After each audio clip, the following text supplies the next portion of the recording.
Hello, my name is Ken Small, and I've come down to my office this Sunday afternoon to shoot a video to talk to you about issues involving education. And I want you to understand some of the reasons why the Clark County School District is 50th in the nation. The first thing that you need to know is that I'm an architect, and so I'm going to tend to reference architectural issues. I like architectural issues because when you go out, when I talk about a building, you can go out and look at the building and ask yourself whether what I said was true or not. When we're talking about other things, they come and go, people change evidence and so on, but the building is just a giant statue that stands in testament to whether what I said is accurate or not.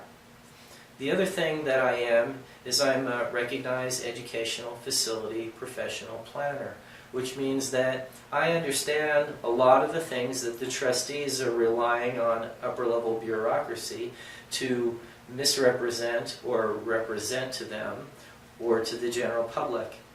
And so the bad decisions that have been made in recent history, during the '98 bond election and going back in time, are still in place, and they're still acting detrimentally against children. And I think the most important thing to understand generally about education as a parent is that education is a good analogy to education would be, for instance, compound interest. Now, if you take $5 and put it in the bank and you get 5% interest, at the end of the year you got $5.05, and at the end of the next year maybe you've got $5.11, and at the end of the next year you might have 5 1/4, depending on what the interest rate is that year. That's compound interest. Education is exactly the same way. If you take a child and you bring him into kindergarten and you teach him English, that's going to turn out to be handy when he gets to first grade and you're trying to teach him to read. And trying to teach him to read is going to be handy when he gets to second grade and you start teaching him math word problems or something like that. So each thing builds upon the thing prior to it. The entire school day is exactly the same way. If a child hasn't eaten, then bringing him into the classroom isn't helpful because his stomach is going to be grumbling and he's not going to be thinking optimally.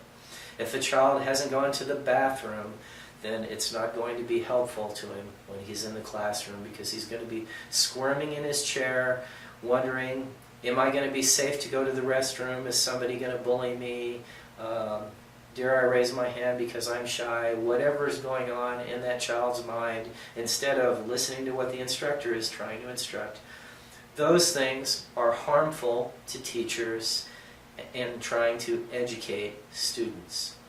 So I just want to show you one example in the built environment of thousands of examples that are available for your understanding of how the district has basically stacked the deck against children in their educational process and against teachers in trying to educate those children. So I want to take a notorious example on the architectural side, and as an architect you can be sure I'm not telling you a secret when I tell you that I'm not a fan of portable buildings. And I'm particularly not a fan of portable classrooms that have no windows in them. So I've drawn this little diagram today, and I want to explain to you the difference between what the school board is constantly defending. This is a substandard product. They always say, oh, well, there's nothing wrong with portables, we have them everywhere. Well, just because you have them everywhere, because the standard for a school is bad planning and bad design and bad educational facilities, that doesn't make it an excuse for putting them other places or buying them more or continuing to impose them on students when they are not needed. Search on Kevin Donovan's name on the internet or go to the TalkToCCSD website and you'll find that these portables are not needed. But what I want to talk to you about is the relationship of how the school district has set up the system versus failing education, okay?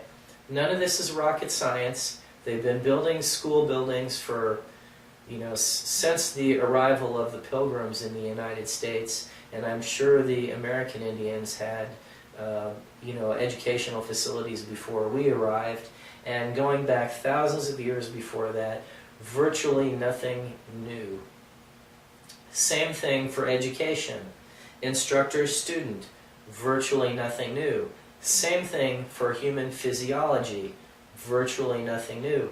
Now granted, as time has progressed, these things have been perfected a little bit, but the basic logic that has existed for all time continues to exist. And certainly, if you're my age, and I'm 52, what was known when I was going into school, the high school I was attending was built by the WPA. What was known then, the Clark County School District, is not taking advantage of now. Okay, so here's a portable classroom building. I've just drawn a simple